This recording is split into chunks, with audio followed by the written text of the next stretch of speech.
Salutations, j'espère que vous allez bien, merci de me rejoindre dans cette nouvelle vidéo.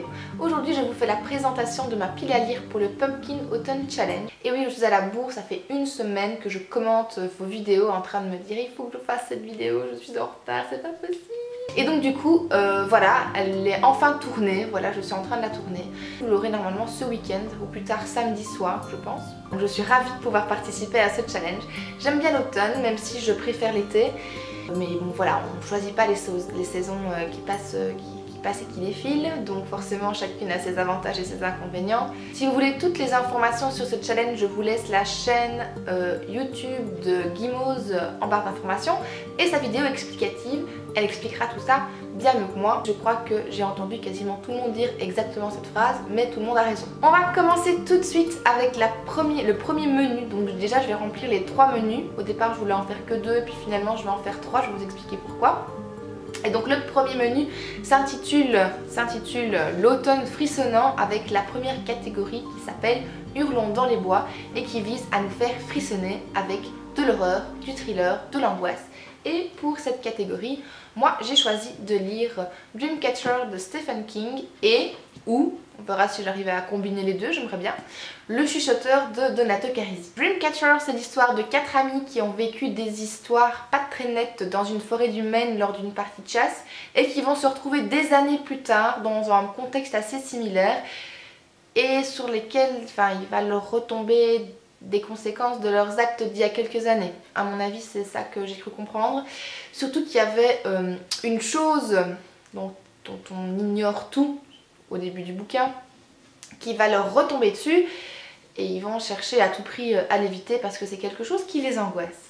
De l'autre côté, pour le chuchoteur, nous avons le meurtre de 5 petites filles. Nous avons retrouvé 5 tombes avec dans chacune d'entre elles un bras gauche. À la 6e, l'enquêteur se dit non là c'est plus possible, il faut que j'appelle de l'aide, quelqu'un à l'aide. Et donc il appelle une experte dans son domaine qui va pouvoir l'aider à résoudre ses crimes et à chercher le tueur. Donc voilà. Pour la deuxième catégorie qui s'intitule La crypte des morts vivants, il faut trouver un livre qui aborde une créature fantastique du monde imaginaire comme les sorcières, les vampires, les loups-garous, etc., etc. Et moi j'ai choisi La créature du djinn avec Djinn la maudite de Jean-Louis Fudgen aux éditions Outre-Fleuve. Ici apparemment ça va être l'histoire d'une princesse, Alix, qui va accoucher d'un nouveau-né qui va avoir la vie un peu compliquée parce que la mère d'Alix en fait ne veut jamais voir cet enfant venir au monde et son père lui par contre la protège. Donc en fait ce qui va se passer c'est qu'on va faire croire à la mère que le bébé est mort et en fait le père fait tuer l'accoucheuse. Avant de mourir, cette femme lance une malédiction à la mère, donc Alix, à Alix, qui va être poursuivi toute sa vie par un djinn et va être apparemment complètement dévoré dans la folie la plus complète. Et le nouveau-né, lui, sera élevé dans une secte d'assassins et il va devoir, à mon avis, apprendre à se débrouiller là-dedans. Je ne sais pas si on va suivre Alix, je ne sais pas si on va suivre le nouveau-né, mais en tout cas, cette histoire me tentait bien et j'ai vraiment hâte de la découvrir. En ce qui concerne le deuxième menu qui s'intitule L'automne douceur de vivre, au départ j'étais pas du tout censée y participer en fait parce qu'il y en a dans les 2 catégories proposées. On a Creepy Spooky Halloween où on doit retrouver un conte sombre et fantastique pour les petits frissons, tout petits frissons, donc quelque chose qui ne fait pas a priori peur comme du thriller ou de l'horreur. D'accord, et donc là-dedans j'avais pas trop d'idées et puis je me suis dit que comme je connaissais déjà l'histoire, j'allais pas non plus avoir super peur et ça faisait un comics à lire pour cet automne. Je vais lire V pour Vendetta, écrit par Alan Moore et dessiné par David Lloyd.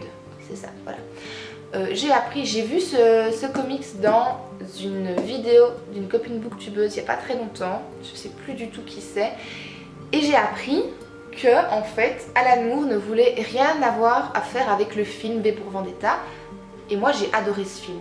J'adore toujours ce film, je sais pas ce qui lui reproche et donc vraiment j'ai hâte de lire le comics finalement pour voir les différences et me dire ah oui d'accord, la pensée originelle de l'auteur c'était plutôt partir dans ce sens là alors que le réalisateur est parti complètement dans l'autre sens. Donc j'ai hâte de voir ce que ça va donner. Ça fait très longtemps que je l'ai, c'est mon chéri qui me l'avait offert il y a déjà 3 ou 4 ans je pense. Et donc il est vraiment temps que là je m'y mette. Et je pense que pour les petits frissons ça pourrait quand même bien coller. La catégorie suivante, celle qui m'a donc le plus posé problème, et c'est en fait pour elle que je ne comptais pas lire, participer en fait au deuxième menu, c'est parce qu'il faut lire une romance. La catégorie s'appelle Fall in Love. Et donc j'étais vraiment embêtée parce que j'ai quasiment aucune romance dans ma bibliothèque et je ne comptais quasiment pas en acheter parce que c'est pas un genre qui m'intéresse beaucoup, je dois bien l'avouer, jusqu'à ce que je tombe sur un livre de la rentrée littéraire qui me faisait énormément envie et que j'ai fini par commander sur internet parce qu'en magasin, quand je suis allée en librairie, je l'ai demandé. Et la vendeuse a regardé sur l'ordinateur, m'a dit qu'elle ne l'avait plus et qu'en plus l'éditeur était déjà en train de le réimprimer. Donc j'imagine que ça a dû être un succès fou.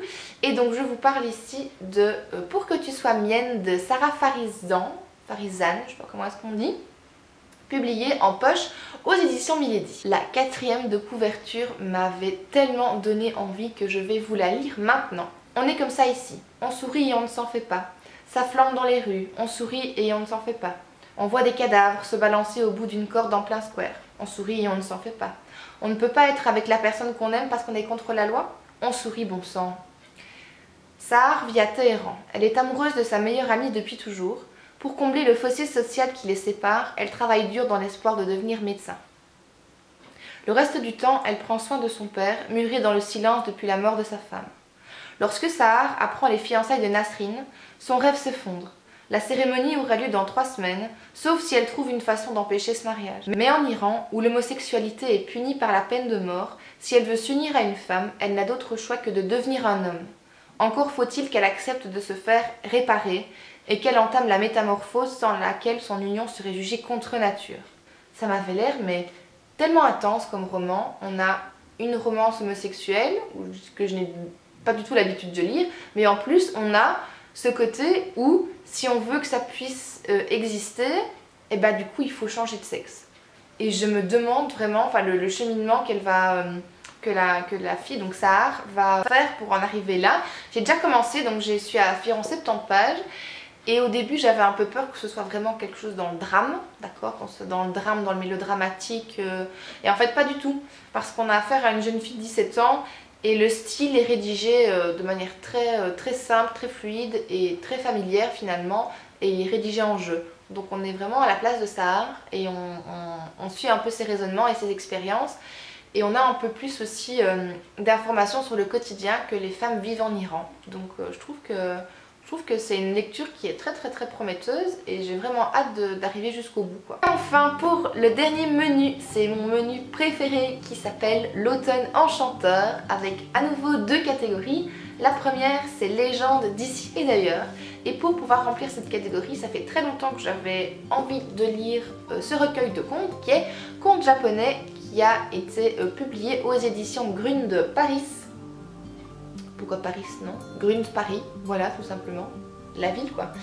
Et à la fois, ce livre me fait très envie et il me fait très peur parce que je sais que les contes, déjà les livres japonais, c'est particulier parce que la culture est différente, le style d'écriture est différent, le rythme est différent, les codes littéraires sont différents. Mais je me dis que pour les contes, ça doit aussi être hyper particulier parce qu'au niveau des symboles, ça doit beaucoup changer par rapport à chez nous. Et ça me fait un peu peur, j'ai peur de ne pas arriver à tout comprendre et peur de me faire un petit peu larguer. Mais on verra bien, en tout cas, je l'ai acheté il y a très longtemps d'occasion et je me suis toujours demandé pourquoi est-ce que j'allais pas le lire.